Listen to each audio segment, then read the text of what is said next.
Sequence 4. Alaska. By Charles Putschkin. Poland. Szczecin. 1968. Interior, bathroom, afternoon. The camera sees Marilla, Henrik and Vladek. Marilla speaks from the sloped end of the bathtub, her face hidden behind a folded magazine. Man's best friend. 3 letters. Henrik speaks from the steep end of the bathtub and throws a dry rubber duck on the back of Marilla's magazine. Dog. The rubber duck causes Marilla to momentarily look up at Henrik with stern eyes and issue a shrill, "Stop it. Marilla throws the rubber duck overboard. It's cat." Speaking to a black cat, whose splendidly furry tail is thrown casually over the edge of a bronze-colored tin pot that sits on the shelf above the towel rail, she says, "I would never turn my back on poor little Vespa like that, would I, Vespa?"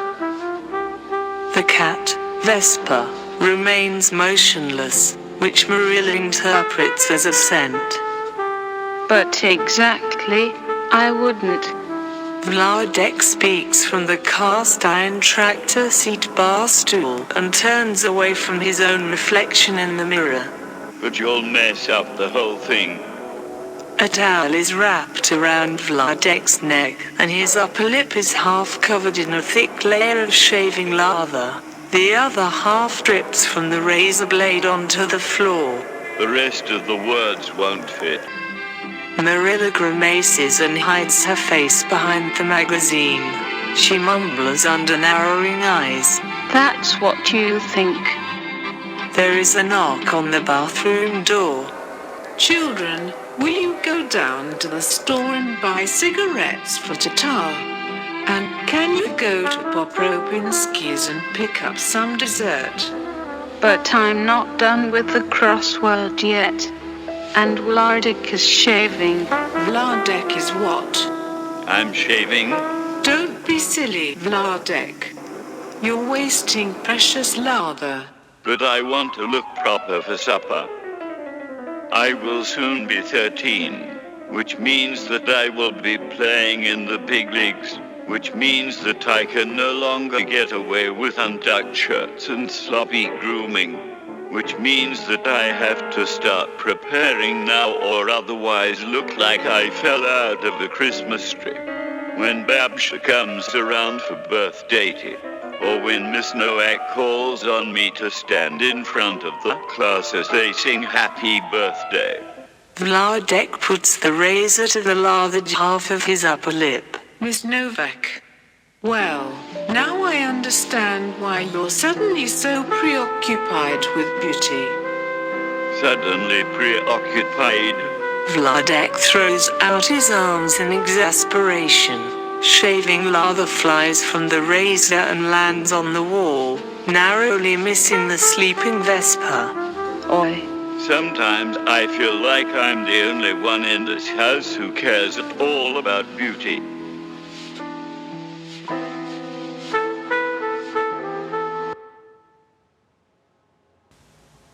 Cut 2. Interior, small convenience store, later that same afternoon.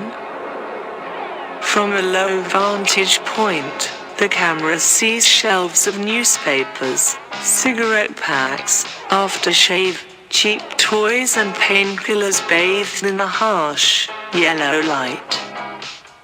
Marilla grabs a bottle of aftershave, unscrews its lid, and sniffs it. She grimaces. It smells strongly of alcohol.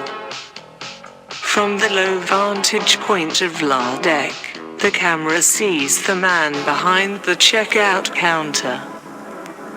He is tall, bald and looks dead serious.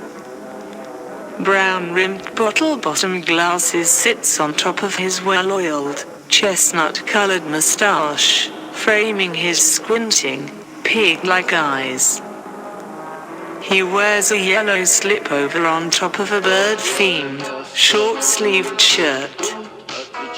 The camera sees Vladek throw a newspaper on the checkout counter. From the high vantage point of the man behind the checkout counter, the camera sees the heads and shoulders of Henrik, Marilla and Vladek lined up in a row. Vladek's upper lip has a wet, glossy shine to it.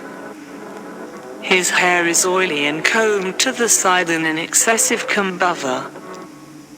A thin tuft of hair shoots out from the parting. One pack of Mockton, please. The camera sees the man behind the checkout man throw a pack of Mockney onto the counter.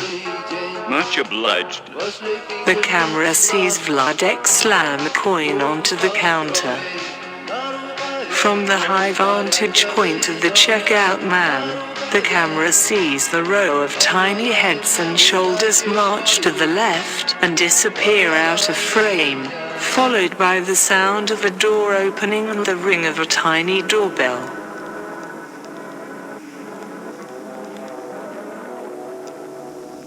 Cut 2. Exterior: the lawn between 35 General Ludmila Raskego Street and former Zuzka Street. Later that same afternoon, Marilla, on her knees, is uncovering her latest Nepco.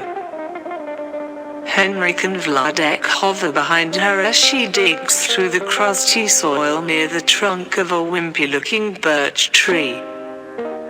The camera, from the vantage point of the Nepco, sees Henrik and Vladek lean over Marilla's shoulders and fix their gaze on the Nepco. Wow! I think it's my best work so far. The camera sees a round and smooth shard of green glass through which a tiny map of the world can be gleaned. Where would you go? I would go to Alaska and buy Levi's jeans. Alaska is completely frozen. You can't buy jeans there. I think you have to go to Texas to buy jeans. That's where the cowboys are from, so they're going to have the real deal. I'm not concerned with cowboys. I just want jeans. I would go to China and learn Kung Fu. They say if you dig a hole straight through the earth, that's where you end up, so it would be easy to get there. Henrik, where would you go? I think I would just stay here. And go nowhere. What's the fun in that? Better than digging a hole all the way to China. Henrik starts walking away. Hey, what got into you? Vladek shrugs his shoulders and follows Henrik. The camera sees Marilla, whose gaze is fixed upon the Nepco. Her index finger sweeps across the glass-covered map as she whispers Alaska. Vladek speaks from a distance. Hey, are you coming? Or what? Marilla snaps out of her thoughts and quickly covers the Nepco with dirt. Cut 2. Interior: Popropinski's. Later that same afternoon, the camera sees Marilla, Henrik and Vladek enter Popropinski's, which is their local bakery. Upon entering the shop, the children notice that it is eerily quiet, and that the two shop attendants are both asleep and drifting slowly through the air behind the counter. In the corner of the shop sit an elderly couple with cups of tea and plates of purple, elephant-shaped cake. While they are not asleep, the two float slowly through the air, about 20 centimeters above the floor. For a few moments, the children remain quiet and still as they take in their surroundings. The camera sees the display counters, which are all packed to the brim with pastries, sandwiches and faux chocolates. Excuse me. One of the shop attendants, a middle-aged woman with a white baker's hat on her head, opens one of her eyes and says, "How can I help you?"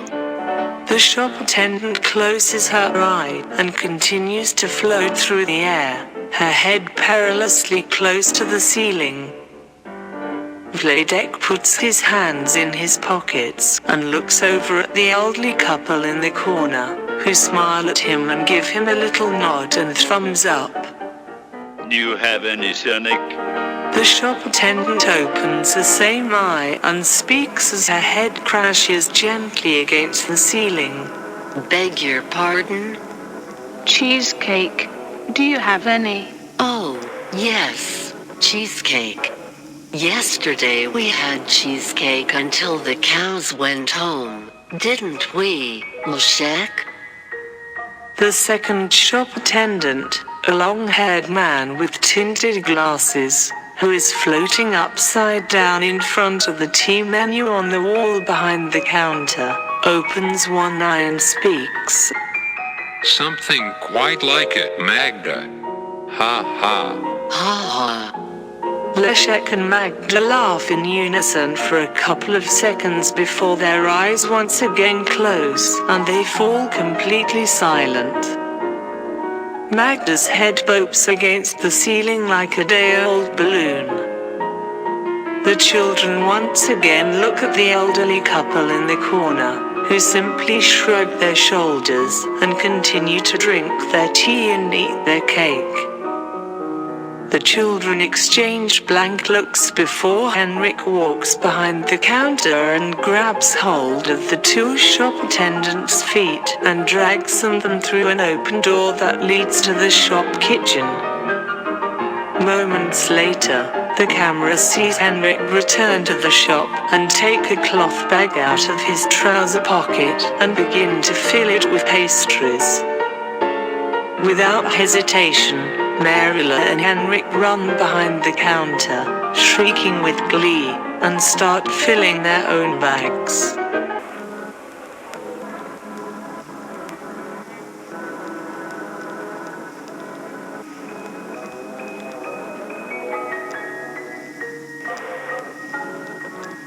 Sequence 4.